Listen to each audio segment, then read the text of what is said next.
Deputy మిమ్మల్ని చూడడానికి వచ్చాడు.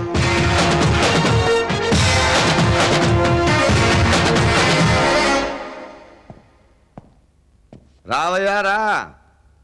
ఎట్టా ఉంది మా ఇల్లు? సినిమా హాలులా ఉంది. సినిమా హాలా? అవును. సినిమా హాల్కి స్త్రీలు రావచ్చు, పురుషులు రావచ్చు, రాజకీయ నాయకులు రావచ్చు, గూండాలు రౌడీలు రావచ్చు, బ్రోకర్స్ రావచ్చు, బ్రోతల్స్ రావచ్చు. అలా ఉంది మీ ఇల్లు. ఒక్క చూపుతో భలే పట్టేశావే. నా చూపుకి పవర్ ఎక్కువ. తెలుసులేవయ్యా, నీ పేరు లక్ష్మీ నరసింహస్వామి. ఇప్పటిదాకా 7 ఊర్లు, మరి 8వ ఊరు ఇక్కడికి వచ్చావు. నీకు మాట నిలకడే కానీ కాలు నిలకడ కాదు. నువ్వు వచ్చిన తర్వాత విజయవాడ కొంచెం మారిందని ఆల్రెడీ టాక్ మొదలైంది. ఏంటలా చూస్తున్నావు? ఇంట్లో కూర్చునే మ్యాప్ చూసినట్టు మొత్తం ఎలా చెప్తున్నాడనా? నాకు అందరి గురించి తెలుసు, నా గురించి ఎవరికి తెలీదు. నాకు తెలుసు. అసలు పేరు ధర్మారం. అడుక్కునే కడ నుంచి ఇంత బాడి అయ్యావు. ఫ్లాష్ బ్యాక్ మర్చిపోకుండా ధర్మానికి బిచ్చం కలుపుకొని ధర్మభిక్షం అయ్యావు. వయసు 48. సిటీలో ఉన్న 123 వైన్ షాప్స్ లో 116 మీవి. అందులో లైసెన్స్ ఉంది 36. కృష్ణానది నుంచి ఇసుక తోలుకు వెళ్లే లారీల్లో 75 మీవి. అందులో పర్మిషన్ లేనివి 30. 300 ట్రావెల్ బస్సుల్లో సగం పైగా మీవే. రోజుకు యాక్సిడెంట్ జరుగుతూ ఉంటుంది. బినామీ పేర్లతో మీకు 23 లాడ్జింగ్లు ఉన్నాయి. అందులో కొన్ని లాడ్జిల్లో మీరు అమ్మాయిలతో తోలు వ్యాపారం చేయిస్తారు. కోస్తాలో, రాయలసీమలో, తెలంగాణలో మీ మెప్పు కోసం ప్రయత్నించే ఎమ్మెల్యేలు 60 మంది దాకా ఉన్నారు. వాళ్లలో సగం మంది మీ డబ్బుతో గెలిచిన వాళ్లే.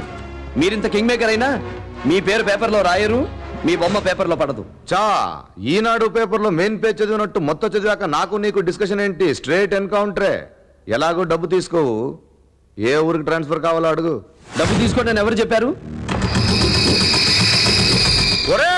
సార్ కుర్చీ ఏంట్రా? రే, నువ్వు డబ్బు తీసుకురా.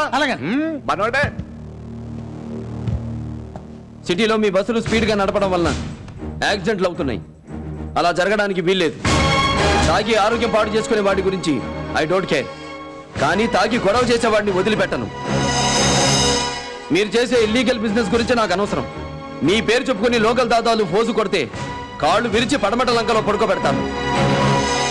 లైసెన్స్ లేని మీ వైన్ షాప్స్ గురించి నేను పట్టించుకోను. కానీ గుడి పక్కన, బడి పక్కన, ఆసుపత్రుల పక్కన మీకు 10 వైన్ షాప్స్ ఉన్నాయి. వాటిని 24 గంటల్లో తీసేసి ఇంకో చోట పెట్టుకోండి.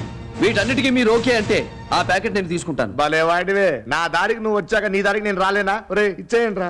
మీరివ్వండి. ఓహో, నాడు అచ్చొచ్చిన చెయ్యా. ఇదిగో.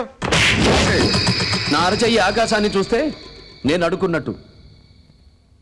అంటే ఇప్పుడు నేను అడుకున్నట్టా? అది ఒకప్పటి మీ వృత్తి కదా. వస్తా. ఓయ్ డెప్టీ, మరి ఇలా తీసుకోవడానికి ఏమంటారో చెప్పండి. అవసరం వచ్చినప్పుడు చెప్తా.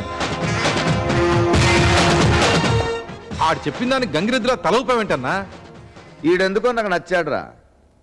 ఇంతకుముందు పోలీస్ ఆఫీసర్లు నాతో గొడవ పడేవాళ్ళు, లేకపోతే ట్రాన్స్ఫర్ అయ్యి వెళ్ళిపోయేవాళ్ళు. ఈడు టిపికల్ గా ఉన్నాడు. నరసింహం కదా, చూద్దాం.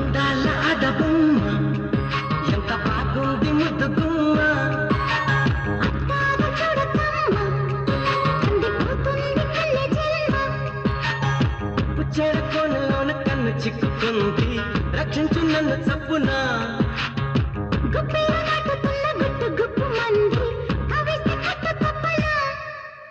అందాల ఆడబొమ్మ ఎంత బాగుంది ముద్దు గుమ్మ.